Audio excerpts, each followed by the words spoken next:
All right, turn in your Bibles to 1 Samuel 17. 1 Samuel 17.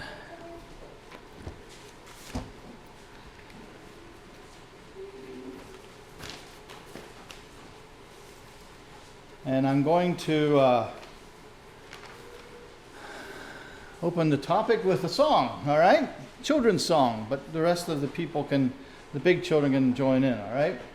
Only a boy named David, only a little sling. Only a boy named David, but he could pray and sing. Only a boy named David, only a rippling brook. Only a boy named David, but 5 little stones he took. And 1 little stone went in the sling, and the sling went round and round. And 1 little stone went in the sling, and the sling went round and round, and round and round and round and round and round and round and round. And 1 was giant in the head, and the giant came tumbling down. And 1 little stone went up in the air, and the giant came tumbling down. Or however the Canadian version is of that. It's been a long time since I learned that song. But yes, we want to look at the giants that we face. And they are not the same for everybody. They are, some we share, some are the same. And as you look at your life, and as you look at at the struggles that you face or the challenges that you experience, and the things in your life that loom large and that you wish would not be there, or that you wouldn't have to struggle with them so much. And would you make yourself vulnerable to share with the rest of us what some of those are?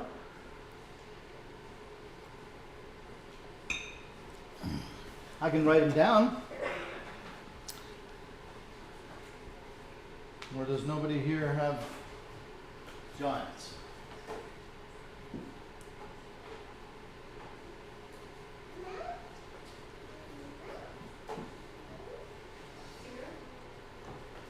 Fear.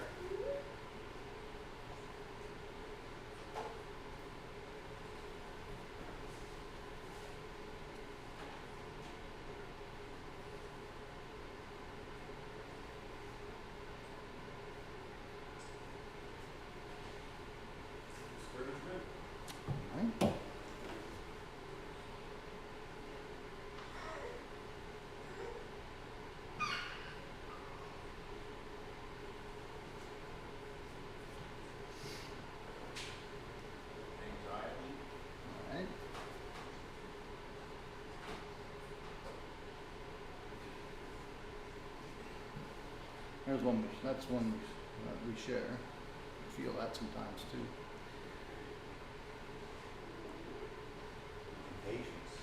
Impatience. Well, I'll hurry up and write that one for you.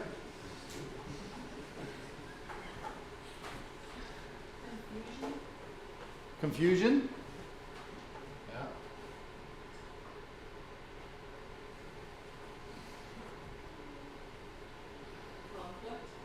Conflict. Giant of conflict. Is that internal or external conflict? Spiritual enemy. All right. Our spiritual enemy. I'm just going to put our enemy. And we'll touch on that one later. For sure.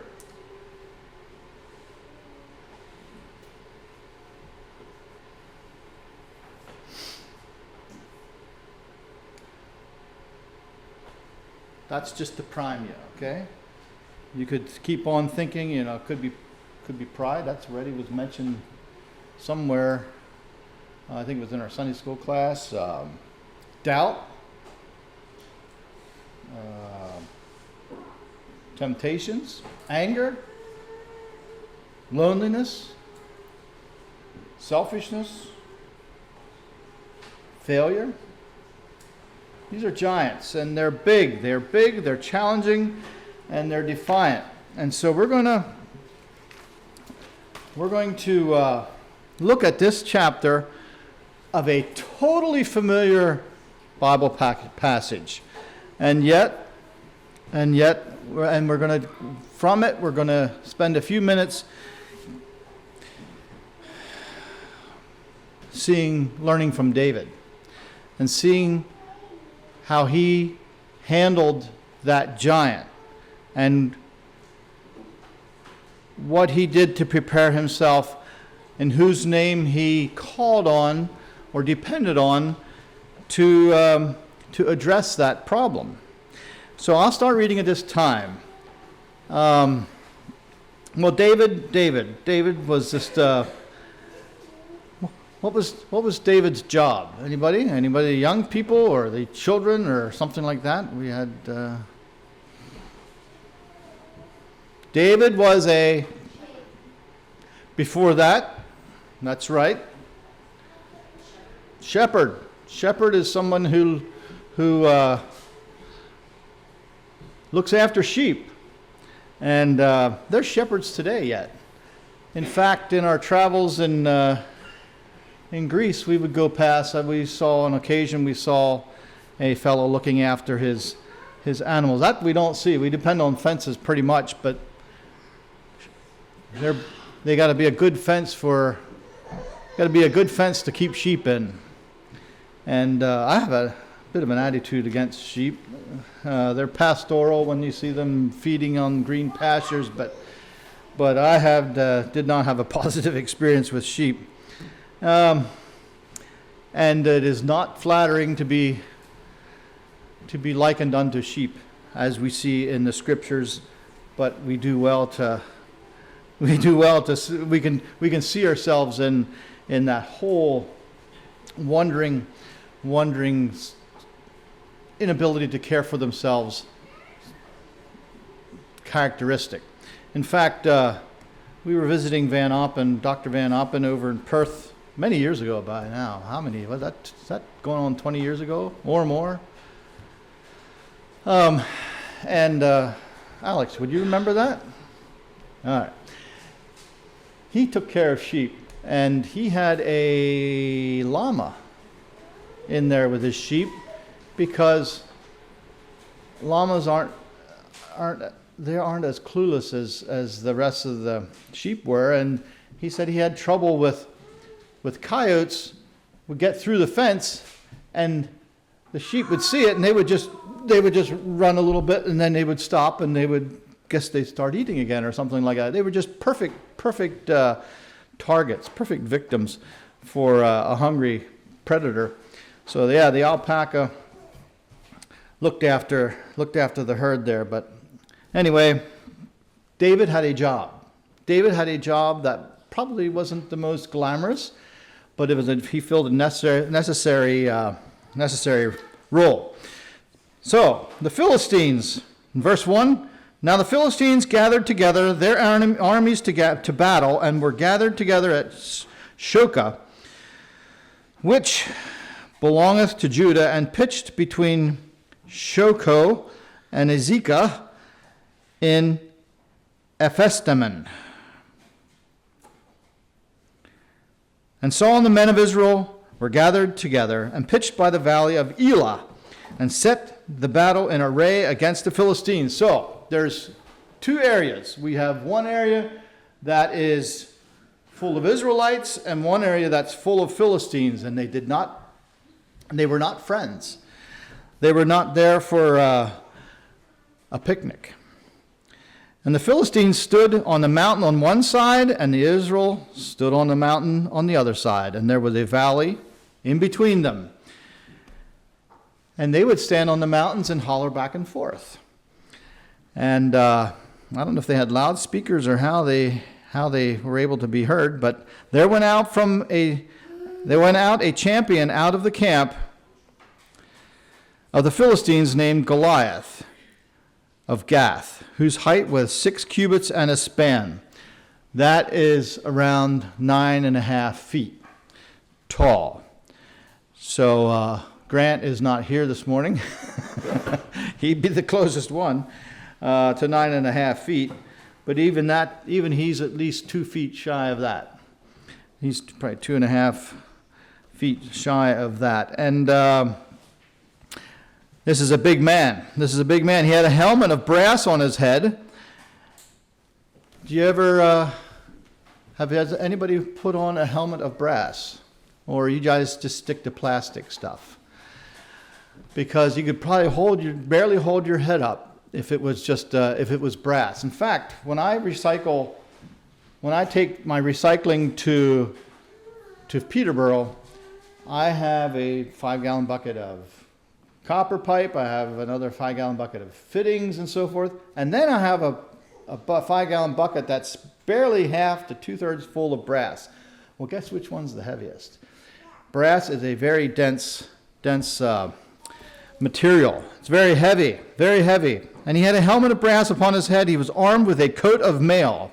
Now, could you imagine having a coat with letters attached to it and magazines and other things you get and flyers you get in the mail? Or is this talking about a different kind of mail?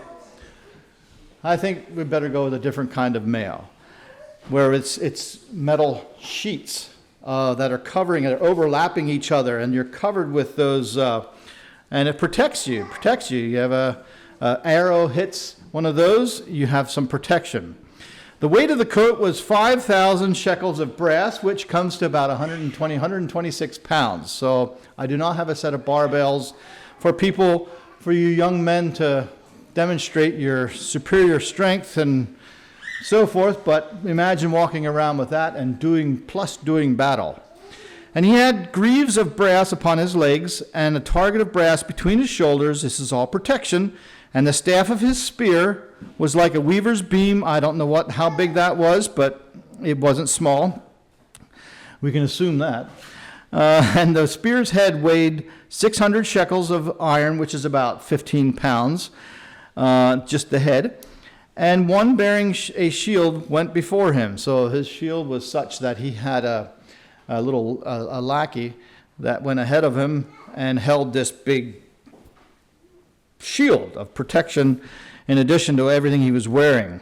I don't know what happened to him in the middle of battle, but and he stood and cried unto the armies of Israel and said unto them, Why are you come out to set your battle in array? Am I not a Philistine, and ye servants to Saul? Choose a man for you, and let him come down to me. And if he be able to fight with me and to kill me, then will we be your servants. But if I prevail against him and kill him, then shall ye be our servants and serve us. So we're going to have a duel. And everybody was pretty sure how that was going to go, being X amount of feet taller and heavier and bigger and stronger, etc., etc. And the Philistines said, I defy the armies of Israel this day. Give me a man that we may fight together. And, you know, we have these details that we struggle with in our lives, that loom large. But the people of God have another enemy that is a common enemy of everything that God has created to be good. And he is there to mess it up. And there is a defiance that our enemy Satan has towards everything that God has, like I said before, that God has called good. He is in defiance of this, of all those things. And here the Philistines said, I defy the armies of Israel this day. Give me a man that we may fight together. And when Saul and all Israel heard those words of the Philistine, they were dismayed and greatly afraid. Now David was a son of that Ephrathite of Bethlehem, Judah, whose name was Jesse, and he had 8 sons. And the man went among men for an old man in the days of Saul. And the 3 eldest sons of Jesse went and followed Saul to battle. And the names of his 3 sons that went to battle were Eliab, Eliab, the firstborn, and next unto him Abinadab, and the third was Shema. And David was the youngest, and the three eldest followed Saul. So he had 8 brothers. The 3 oldest brothers were off to war and following Saul as he endeavored to do battle with the Philistines, and they were getting hung up with this giant that was taunting them, and the whole battle was at a standstill while they were on one mountain and the other army was on the other. David went and returned from Saul to feed his father's sheep at Bethlehem. And the Philistine drew near morning and evening and presented himself 40 days. So that is a month and a little over a month that this stalemate occurred. And every morning and every evening we had this big chap showing up and shouting out these challenges. And Jesse said unto David his son, Take now thy brethren an ephah of parched corn and these 10 loaves, and run to the camp to thy brethren. Carry these 10 cheeses unto the captain of their 1,000, and look how thy brethren, see how your brothers are doing, and get a message from them. I'd like to know how my sons are doing, my 3 oldest sons. Now Saul and they and all the men of Israel were in the valley of Elah fighting with the Philistines. David rose up early in the morning, left his sheep with a keeper. He wasn't going to desert his herd, but he arranged somebody else to look after them in the meantime, and took and went as Jesse commanded him, and he came to the trench as the host was going forth to fight, and shouted for the battle, for Israel and the Philistines had put the battle in array, army against army. And David and his carriage left his carriage in the hand of the keeper of the carriage, and ran into the army, came and saluted his brethren, and as he talked, behold, there came up the champion, the Philistine of Gath, Goliath by name, out of the armies of the Philistines, and spake according to the same words. And David heard them. And all the men of Israel, when they saw the man, fled from him, and were sore afraid. And the men of Israel said, Have ye seen this man that is come up? Surely to defy Israel is he come up. And it shall be that the man who killeth him, the king will enrich him with great riches, and will give him his daughter, and make his father's house free in Israel. And David spake to the men that stood by him, saying, What shall be done to the man that killeth this Philistine, and taketh away the reproach from Israel? For who is this uncircumcised Philistine, that he should defy the armies of the living God? And the story goes on where Eliab, his oldest brother, shows up and was upset with David. David was in his eyes, David was just snooping around. Never mind the fact that he brought some treats for him. David was just being nosy and likely left to the sheep back in the wilderness with who knows who. And David said, What have I done? Is there not a cause? Or what did I do? Do I not have a voice here? Or did I not? I'm just asking. And he turned and from him toward another, and spake after the same manner. And the people answered him again after the former manner. Verse 32, David said to Saul, Let no man's heart fail because of him. Thy servant will go and fight with this Philistine. I don't know how much time elapsed between David showing up and seeing this problem that existed. But we don't see any second guessing. Well, should I or shouldn't I? I better talk to, maybe I should run back home and ask Dad if I should do this. He may have been around 14, 15 years old. So Lindell, you got a big job ahead of you. Have you practiced your sling shot abilities? But yet here he was. Who was this man? Who is this man? And we want to learn a lesson from that. we want to learn a lesson from that. He correctly identified the threat. He immediately and correctly identified what's the problem here. And as he talked to the people, as he talked to his brother, as he talked to the other people, and got the same message, this man needs to be dealt with.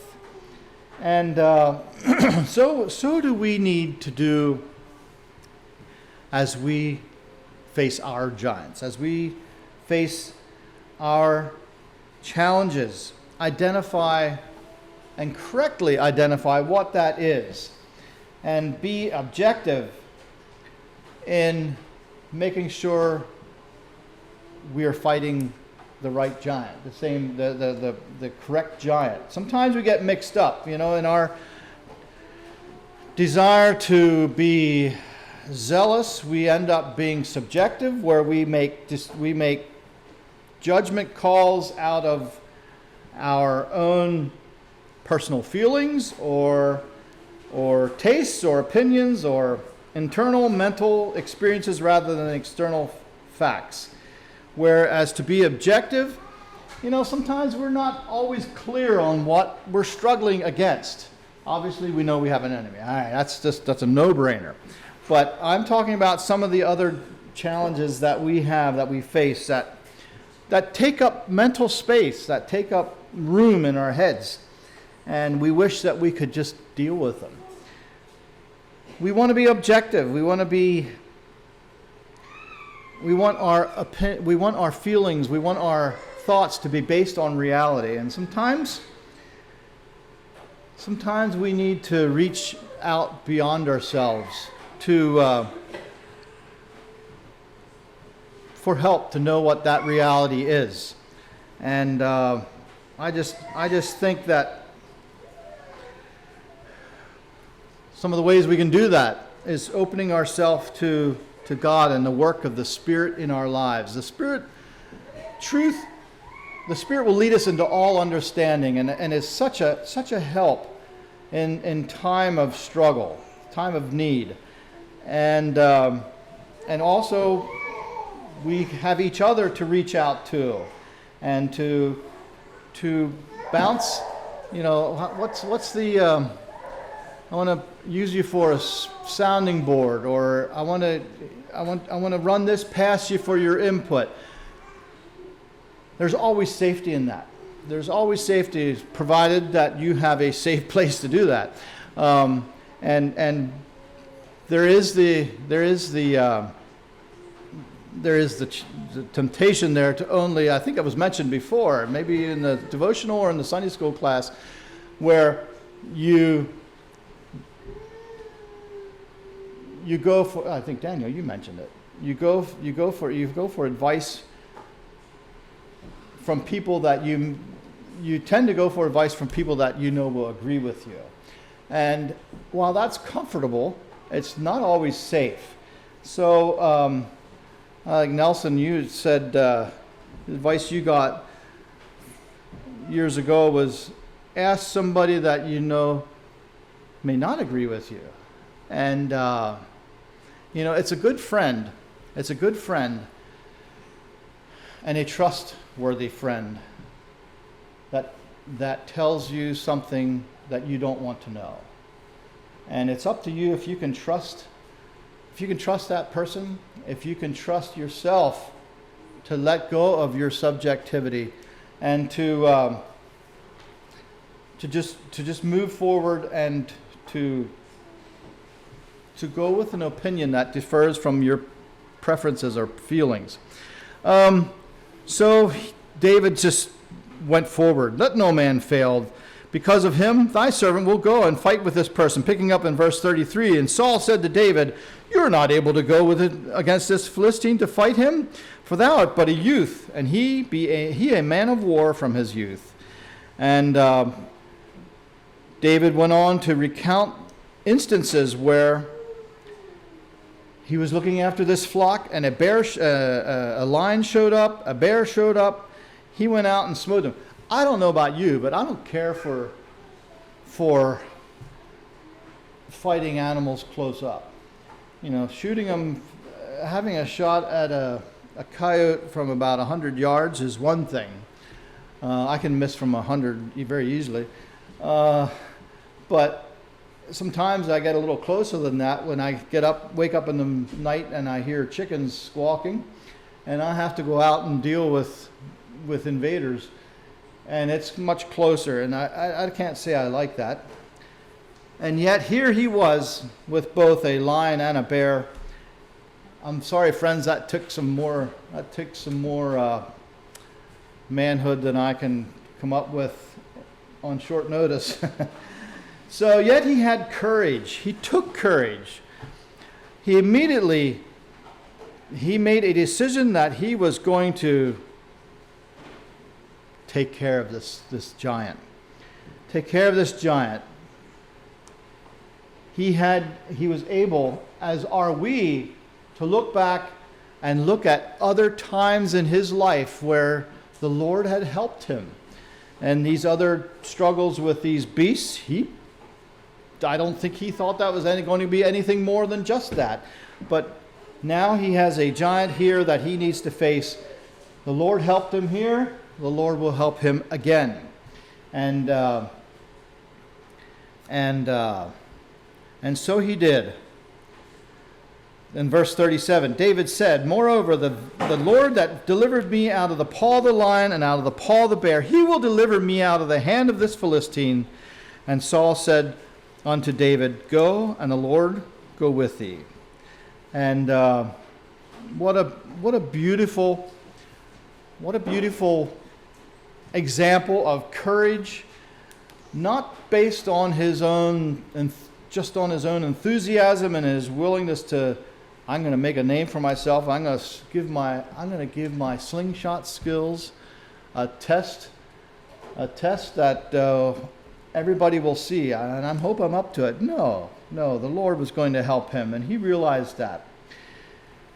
Ultimately, this conflict was about God getting honor and glory. And so it is in our lives. So it is in the lives of people who are fighting giants, fighting battles, and letting the Lord help them, do the fighting for them in some cases. He doesn't let us off the hook. We have to put forth the effort.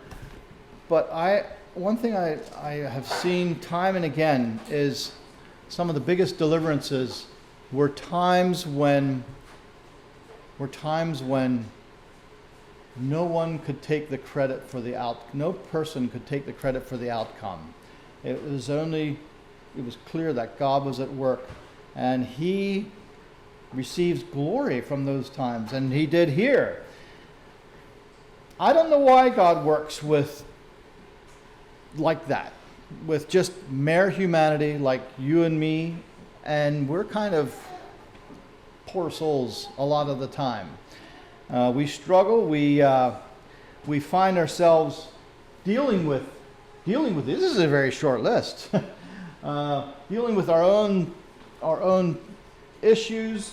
We find ourselves against an enemy that is the enemy of our souls, and yet God has chosen to work in this way, working with mere humanity and receiving the glory and praise for miraculous outcomes. And with this in mind, he turned down Saul's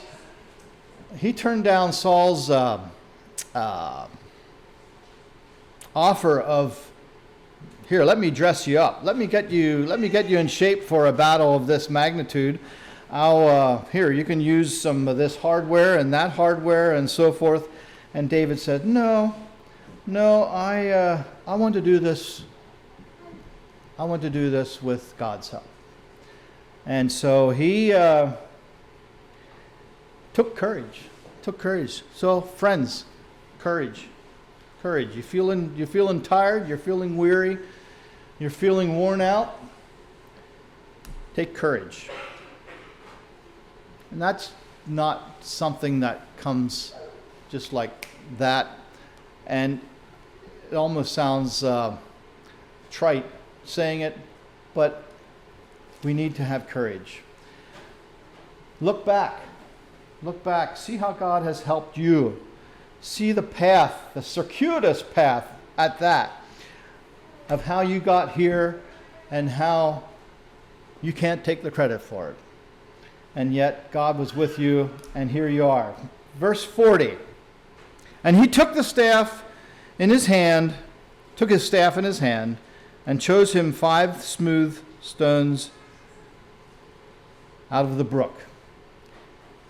He acted. First thing he did was bend over and picked up some stones. And you're like, oh, stones. Well, I'll pick the heaviest, jaggiest one that'll inflict the most damage and so forth. 5 smooth stones. And he went to work, put him in his bag, and his sling was in his hand, and he drew near to the Philistine. And the Philistine, verse 41, came and drew near unto David, and the man that bare the shield went before him. And when the Philistine looked about and saw David, he disdained him. What's another word for disdained? You have any synonyms? Students, are you up to it? Synonyms for disdain. I can't hear. Scorn. Yep. Another one? Loathe. Contempt. Mock. This is not a positive emotion at all, is it? He looked at him and mocked him, for he was for Lindell is but a youth and ruddy and with a fair countenance. All right? Do you feel the bill there? All right. Sorry to pick on you. And the Philistine said unto David, and this is where my dad used to rise to the challenge, because we had a children's record when we were little, and they were doing this story, and Goliath was talking, and Dad took great delight in replicating Goliath's voice and tone and expression. Am I a dog? I won't do it like that because it was too good. Am I a dog that thou comest to me with staves or sticks? And the Philistine cursed David by his gods. And the Philistine said to David, come to me, I will give thy flesh unto the fowls of the air and to the beasts of the field. Then said David to the Philistine, thou comest to me with a sword and with a spear and with a shield, but I am come to thee in the name of the Lord of hosts, the King, the God of the armies of Israel, whom thou hast defied. And he went to work, and you know the story, we sang the story. That stone went in the air. It was guided by God. It was directed by God. It could have hit Goliath anywhere and had the same effect if that's the way God would have wanted it. And Goliath fell. And the story goes on where the Philistines were plundered and the battle was won because of the faith of a young man named David.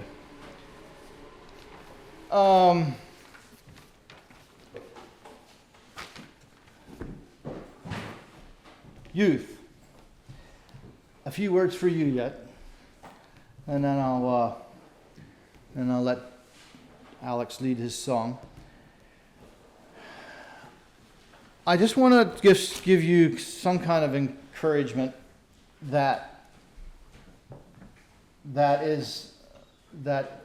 life has an ebb and flow. I don't know what all your giants you're dealing with. Maybe you're even dealing with a giant of disillusionment. You know, life has an ebb and flow. You go to Papillon Lake, you go to Foster Lake, and you can sit on the beach there and watch the wave come up in the sand, and then it goes back, and then it comes up again, and it goes back. Or you could go to the Nova Scotia, I think it is, the Bay of Fundy. I think some boys are out there right now, perhaps. We went there on our honeymoon, and the scenery was great. It was mostly my new bride, but the rest of the scenery was nice too. We have an ebb and flow. The tide rises up to over 50 feet and down again. So you have that ebb and flow. Life ebbs and flows and it ebbs. It comes forward, it goes back. Your life does that. My life does that. We are not always, and sometimes when you're flowing, I'm ebbing, and vice versa. And that's life. That's called life. And we experience times of mutual joys and mutual woes. And as a congregation, we have faced and are facing some of those ebbs and flows. I want you to be encouraged to have courage.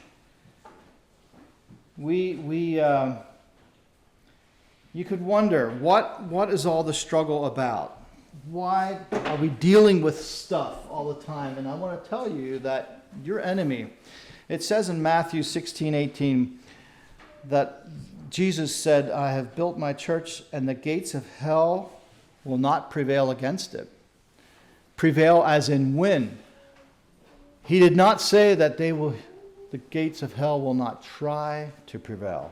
And so we have challenges that we face. And we have times we go through that are more discouraging or challenging than other times. Sometimes we feel like we're on a mountaintop. Sometimes we feel we're in a valley. And as you observe the struggle, the setbacks, the betrayals, are you facing a giant of disillusionment? Are you facing discouragement? You know, there was a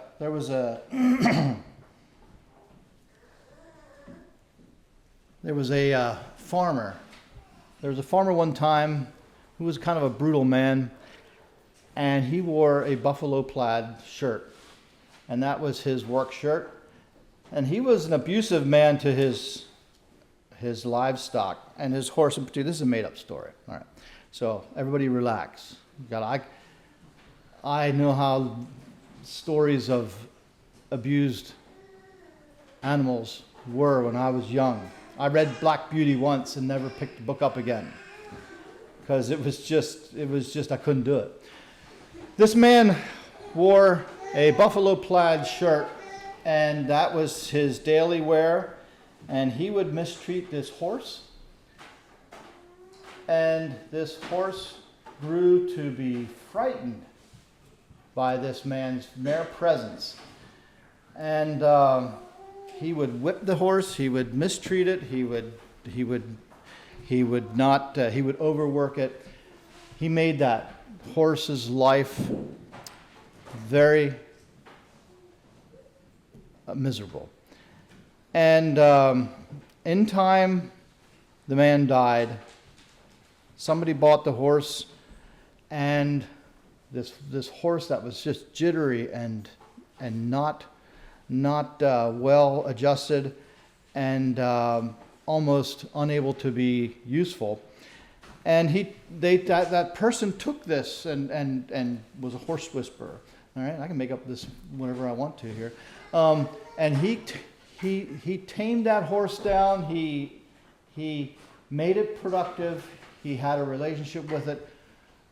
One time, he came walking into the barn with a buffalo plaid shirt on, and the horse freaked out. And the horse thought the shirt was the problem. And he identified the buffalo plaid to the fact that he was mistreated. When in fact it wasn't that at all. It wasn't the shirt's fault. Just be careful. My encouragement to you is be careful to what you assign blame for.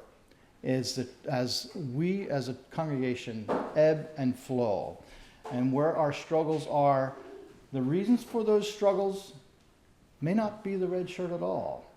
It may not be this at all. But I can guarantee you, I know one thing. It's an enemy that is the accuser of the brethren and a enemy of our souls. Just remember that. Just remember that and take courage.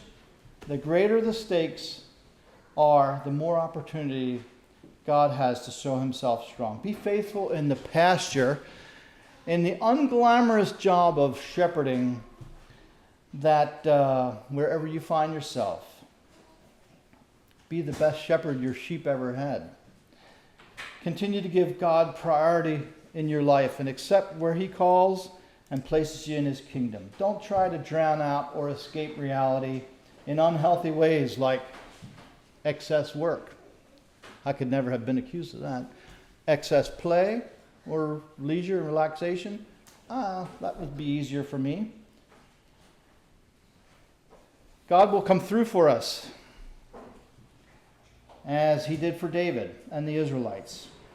He can work with and through people who trust in him. Learn more about him. Trust him. Take courage. Be strong. And God will help us face our giants as we go from day to day.